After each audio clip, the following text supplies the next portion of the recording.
ಶ್ವಾಸಕೋಶ ಸಂಬಂಧಿ ಕಾಯಿಲೆಗಳೆಲ್ಲ ನಮ್ಮ ಎನ್ವಿರಾನ್ಮೆಂಟಲ್ ಇರೋ ಪೊಲ್ಯೂಷನ್ ಇಂದ, ನಮ್ಮ ಸ್ಟ್ರೆಸ್ಫುಲ್ ಬಸ್ಟರ್ಸ್ ಲೈಫಿಂದ, ನಮ್ಮ ಸುತ್ತಮುತ್ತ ನಡೀತಿರೋ ಎನ್ವಿರಾನ್ಮೆಂಟ್ ಇಂದ ಬರ್ತಾ ಇದೆ. ಸೊ ನಮಗೆ ಒಳ್ಳೆ ಏರು, ಒಳ್ಳೆ ಎನ್ವಿರಾನ್ಮೆಂಟು, ಫ್ರೆಶ್ ಸಿಚುವೇಶನ್, ಈ ಥರದ್ದು ಸಿಚುವೇಶನ್ಗಳು ತುಂಬ ಕಷ್ಟ ಸಿಗೋದು ನಮ್ಮ ಬ್ಯುಸಿ ವರ್ಲ್ಡಲ್ಲಿ. ಯಾವಾಗಲೂ ನಾವು ಮದರ್ ನೇಚರ್ ಜೊತೆ ಮಿಂಗಲ್ ಆಗಬೇಕು ಅಂತ ಹೇಳ್ತೀವಿ.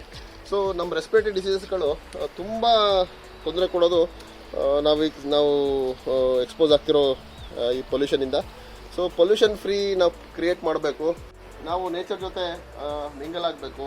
ಸೊ ನಮ್ಮ ಪ್ರಪಂಚ ನಮಗೆ ತುಂಬ ಒಳ್ಳೆ ನೇಚರ್ ಕೊಟ್ಟಿದೆ. ಸೊ ಆ ನೇಚರ್ನ ನಾವು ಎಂಜಾಯ್ ಮಾಡ್ತಾ ಇಲ್ಲ, ಅಥವಾ ನೇಚರ್ನ ನಾವು ಯುಟಿಲೈಸ್ ಮಾಡ್ತಿಲ್ಲ, ಅಥವಾ ನಮ್ಮ ಸುತ್ತಮುತ್ತ ಆ ಥರ ನೇಚರ್ನ ಕ್ರಿಯೇಟ್ ಮಾಡ್ತಾ ಇಲ್ಲ.